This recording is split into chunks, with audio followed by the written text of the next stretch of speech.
the illusion of holding on. It is a curious thing, isn't it?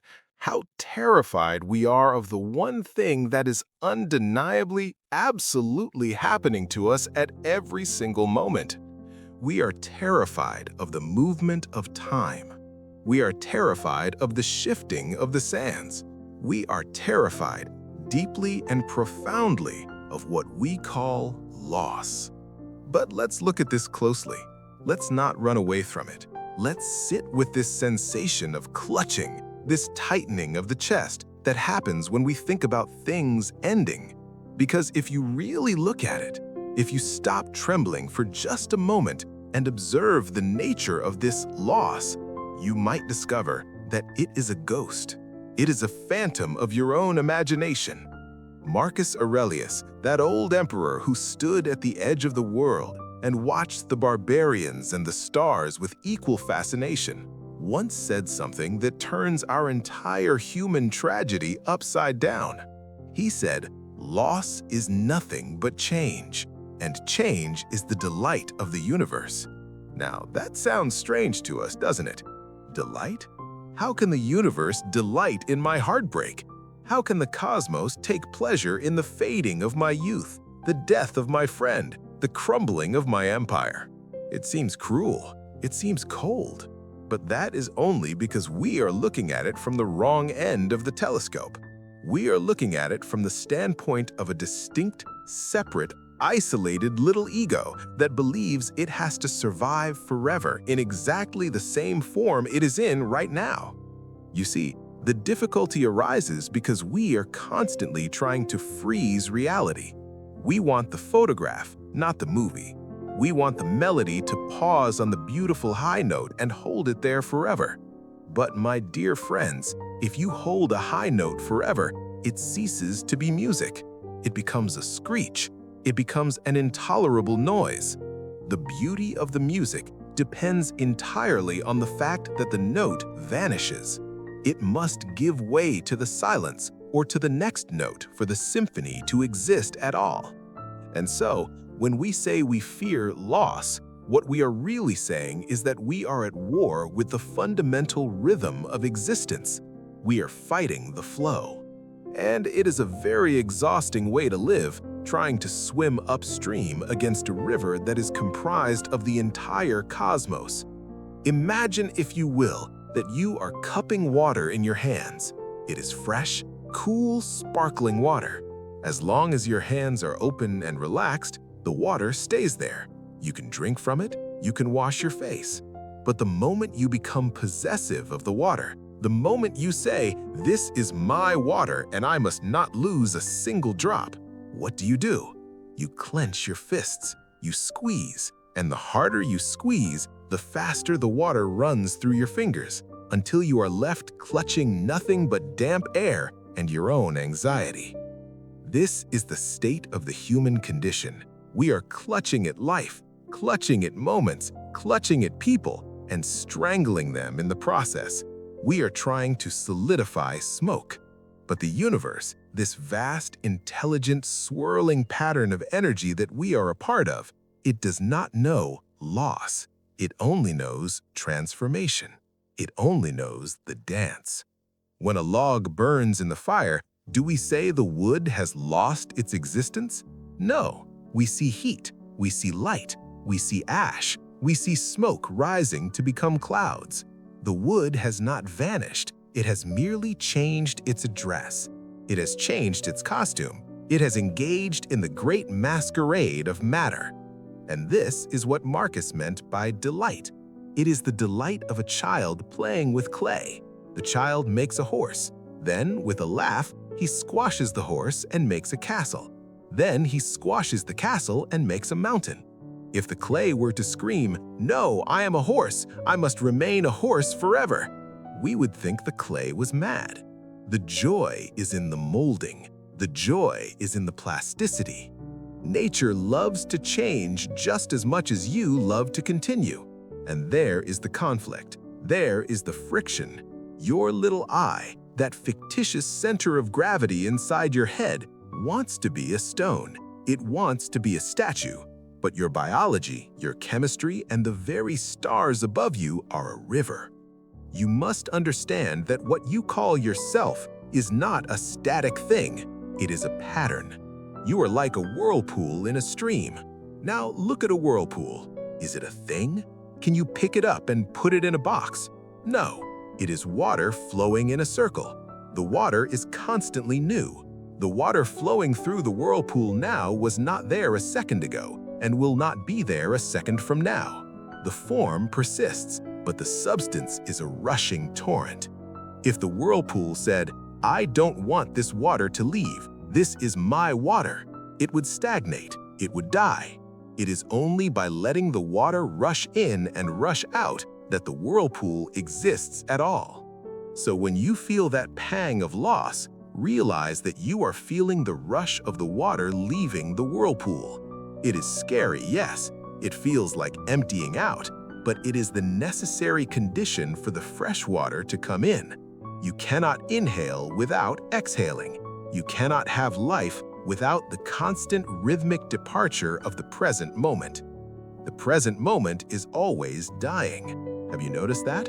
As soon as you try to catch it, it's gone. It's slipped through your fingers. And this constant dying, this constant slipping away, is what gives life its vibrancy. It's what gives it its vividness. If the sunset stayed in the sky for 1,000 years, you wouldn't walk out to look at it. You wouldn't write poems about it. You would pull the curtains because the glare was annoying on your television screen. It is precious because it is fleeting. So, why do we suffer? Why is there so much agony attached to this? It is because we have been tricked. We have been hallucinated into believing that we are separate from the change. We think we are the victim of the change. We stand on the bank of the river and complain that it is wet and moving too fast. We don't realize that we are the river. When you lose a job, or a relationship ends, or your body begins to ache with age, ego screams, "Something is going wrong. This is a mistake." But the universe is saying, "No. This is the next movement of the symphony." You see, we treat the universe as if it were a machine that is supposed to produce a certain product, and that product is my happiness and security. And when the machine produces change or disruption instead, we think the machine is broken. We think God has fallen asleep at the switch. But the universe is not a machine. It is a living organism, and a living organism grows. It sheds its skin. The snake must shed its skin to grow, and the process is uncomfortable. It rubs against the rocks. It is vulnerable. But if it clung to the old skin, it would suffocate. It would die. Are you clinging to your old skin? Are you carrying around the corpse of who you used to be or who you thought you should be? This is the weight we carry. We carry the past around like a sack of bricks, and then we wonder why we are so tired. We wonder why we cannot dance. You cannot dance with a sack of bricks on your back. You have to set it down. You have to let the dead bury the dead. And this brings us to the deepest fear of all, the fear that underpins all other fears of loss, the fear of the ultimate change. We are afraid that if we let go, if we allow the change to wash over us, we will disappear. We will be annihilated. We will be nothing.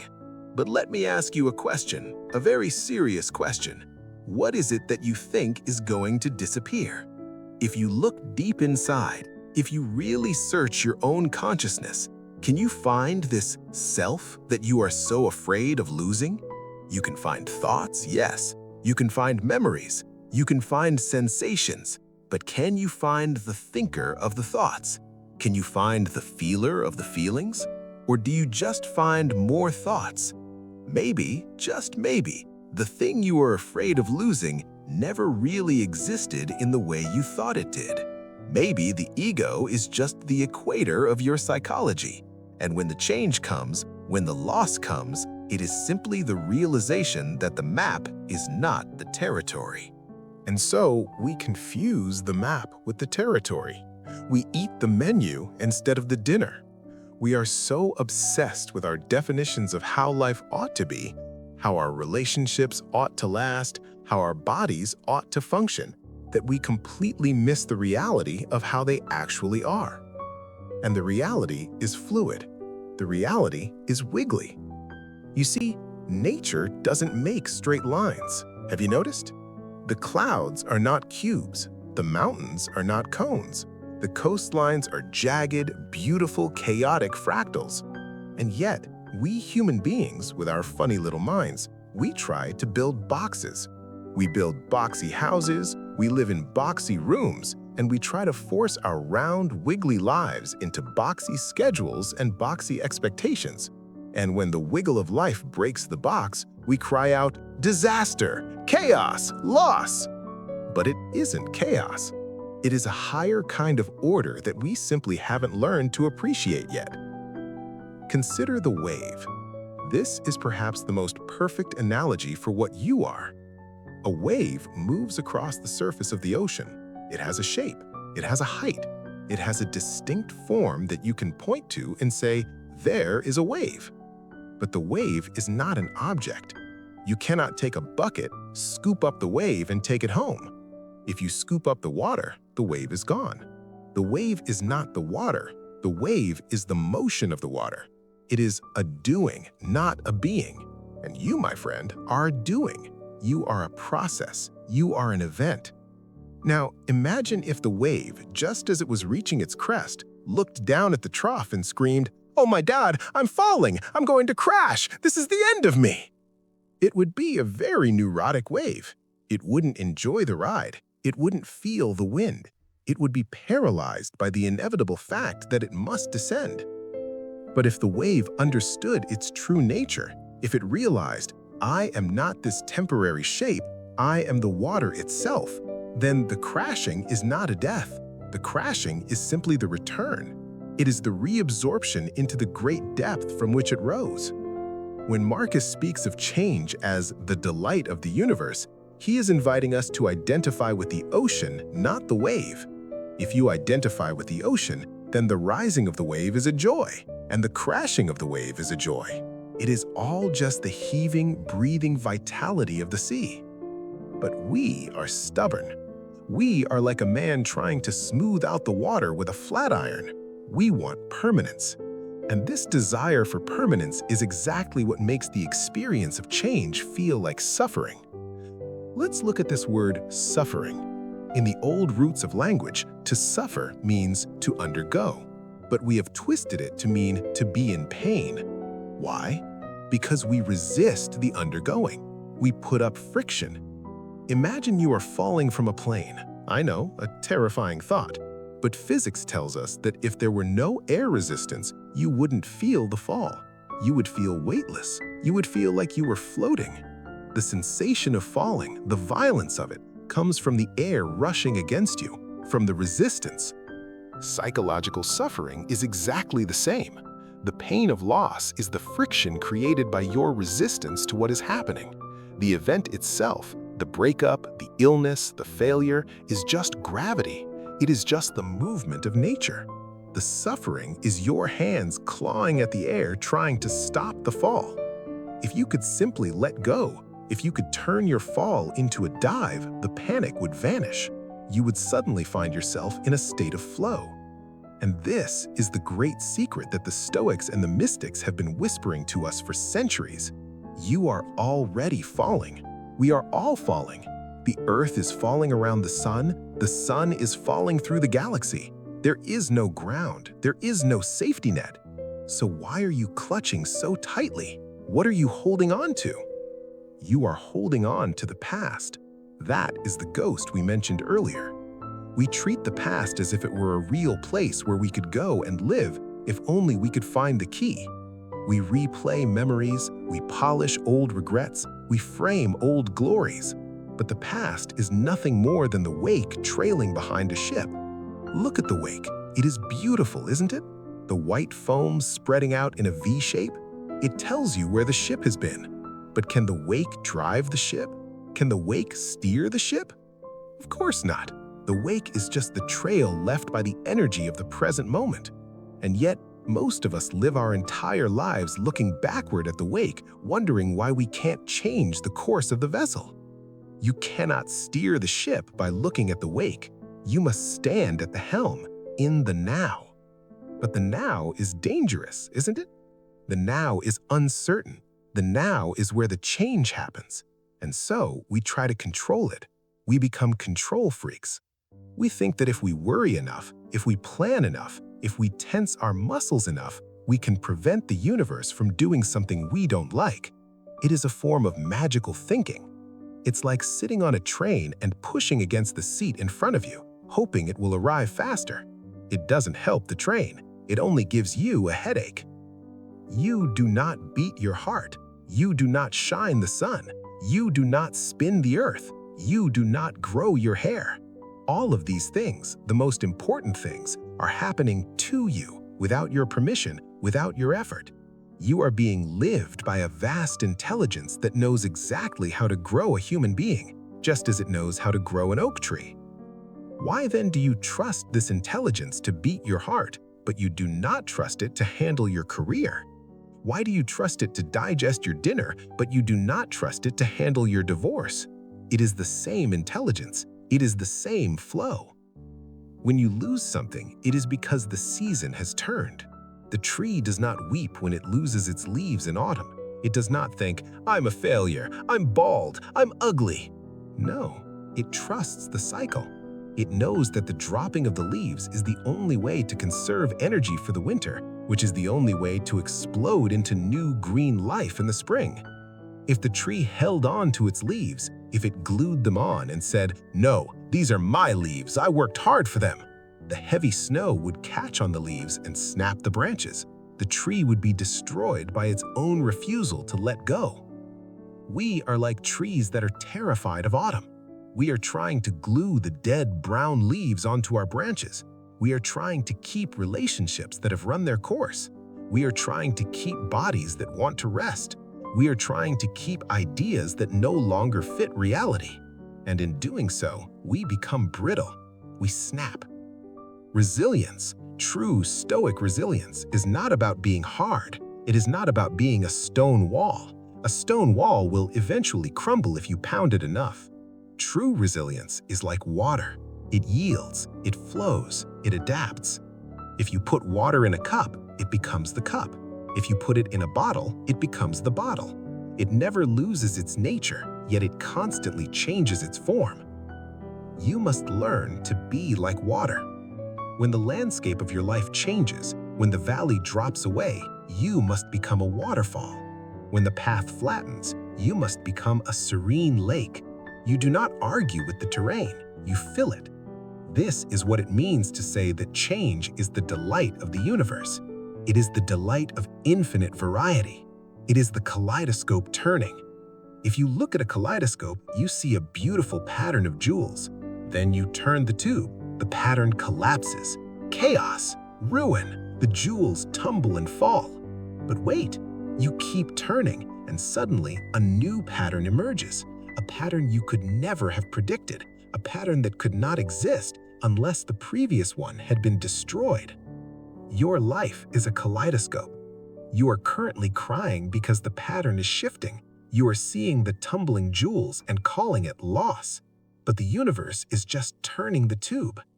We must develop a kind of cosmic curiosity. Instead of recoiling in fear and saying, "Oh no, what will I lose?" we might lean forward with a twinkle in our eye and ask, "I wonder what comes next. I wonder what the universe is up to now." This shift in attitude, from resistance to curiosity, is the beginning of freedom. It is the moment you stop being the victim of time and start being the witness of it. But to do this, to really do this, we have to confront the ultimate change, the change that lurks behind all other changes, the great silence at the end of the sentence. We have to talk about death, not as a morbid end, but as the final beautiful twist of the kaleidoscope. Because how you view death determines entirely how you view life. If you view death as a mistake, a tragedy, an error in the system, then you will view life as a desperate, anxiety-ridden struggle to avoid the inevitable. But what if death is not the end of the show? What if it is simply the curtain falling so that the scenery can be changed? Consider for a moment where you were before you were born. Was it dark? Was it scary? Was it lonely? No, it was nothing. And yet, out of that nothing, you arrived, you appeared, you bloomed. And we accept this miracle without question. We think it is perfectly natural to wake up from a sleep we never started.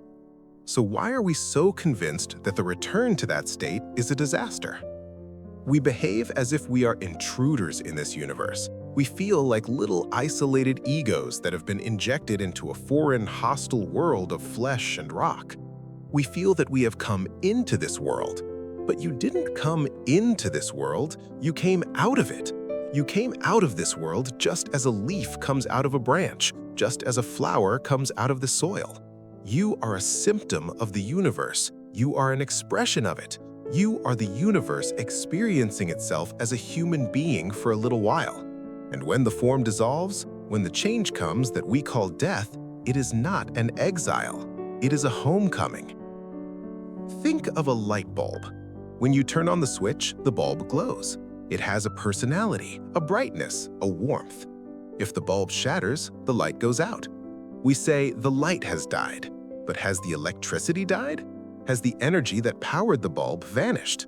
No, it is still there, humming in the walls, ready to manifest in a toaster, a fan, or another bulb. You are not the bulb, you are the electricity. You are the fundamental energy of the cosmos that is currently shining through this particular body, this particular mind, this particular set of memories. And when this bulb wears out, the energy, the you that is truly you, simply withdraws to shine elsewhere or to rest in the great dark peace of the potential. When you deeply understand this, not just intellectually, but in your bones, the fear of loss evaporates. You realize that you cannot lose your life because you do not have a life. You are life. And this brings us back to Marcus Aurelius and his delight. Why is change a delight? Because without change, the universe would be a static, frozen block of ice. There would be no story. There would be no surprise. And the universe loves a surprise. It loves to play hide and seek with itself. It pretends to be you. It pretends to be me. It pretends to be a bird, a stone, a star, and it pretends that it is separate. It gets lost in the drama of being John or Mary or Marcus. It gets lost in the heartbreak, the ambition, the fear. And that is part of the game. It is a thrill to get lost. It makes the findings so much sweeter. But the suffering comes when we forget it's a game. The suffering comes when we take the mask too seriously, when the play becomes a nightmare and we forget we can wake up. Stoicism, at its heart, is the art of lucid dreaming. When you are having a nightmare and a monster is chasing you, your heart races, you sweat, you are terrified. But if you suddenly realize, wait a minute, this is a dream, what happens? The fear vanishes. The monster might still be there, looking very ugly, but you are no longer afraid of it. You might even laugh at it. You might say, "My, what big teeth you have," and then fly away. To live with the understanding that loss is nothing but change is to become lucid in the dream of life. You still play the role, you still go to work, you still love your family, you still build your projects, but you do it with a lightness. You do it with a twinkle in your eye. You don't grip the steering wheel so tight that your knuckles turn white. You realize that the things you build will fall, the people you love will leave, the body you inhabit will wither. And instead of this making you depressed, it makes you intensely present. Have you ever noticed how beautiful a soap bubble is? It is iridescent, shimmering with all the colors of the rainbow, floating perfectly in the air. But part of its beauty, perhaps the greater part of its beauty, is its fragility. If the soap bubble were made of plastic and lasted forever, it would be cheap, it would be garbage. It is precious precisely because it lasts only for a second. Your life is a soap bubble. Your relationships are soap bubbles. The Empire of Rome was a soap bubble. If you try to put the bubble in a safe, you destroy it. The only way to enjoy it is to watch it float, watch it shimmer, and watch it pop. And when it pops, you don't cry, You blow another one. This is the rhythm. This is the dance. The coming and the going, the inhaling and the exhaling, the expansion and the contraction. So look at whatever it is you are afraid of losing right now. Look at it squarely. Is it a person? A status? A capability? See it for what it is, a temporary arrangement of the eternal energy. It was never yours to keep. It was loaned to you by the universe for you to enjoy, to learn from, to love. And now the universe is asking it back, not to punish you, but to make room for what comes next. Release your grip. Open your hand. When you open your hand, you are not losing control. You are regaining harmony. You are aligning your will with the will of nature. And in that alignment, there is a peace that passes all understanding. It is the peace of the rock that allows the river to flow over it. It is the peace of the sky that allows the clouds to drift through it. The sky is not hurt by the storm. The sky is the space for the storm. Be the sky. Do not be the clouds. The clouds are your thoughts, your emotions, your circumstances. They are dark, they are heavy, they flash with lightning, but they pass. They always pass. You are the vast, open blue awareness behind them. You are the space in which the change happens. And when you rest in that space, when you identify with the capacity for experience rather than the content of experience, you become invincible. Not because nothing can hurt you, but because you realize that the you that can be hurt is just an idea. And the real you, the silence, the witness, the ground of being, is untouched by fire, untouched by sword, untouched by time. Marcus Aurelius wrote his meditations in a tent on the front lines of a war, surrounded by plague, betrayal, and death. And yet he found a sanctuary within himself. He found the delight in the chaos. He found it by realizing that the universe makes no mistakes. Every loss is a creation. Every end is a beginning. Every death is a birth. So let the wheel turn. Let the seasons change. Let the old forms dissolve. Do not look back with regret. Do not look forward with anxiety. Look inward with love. Stand in the center of the whirlwind where it is quiet. Watch the leaves swirl. Watch the empires rise and fall.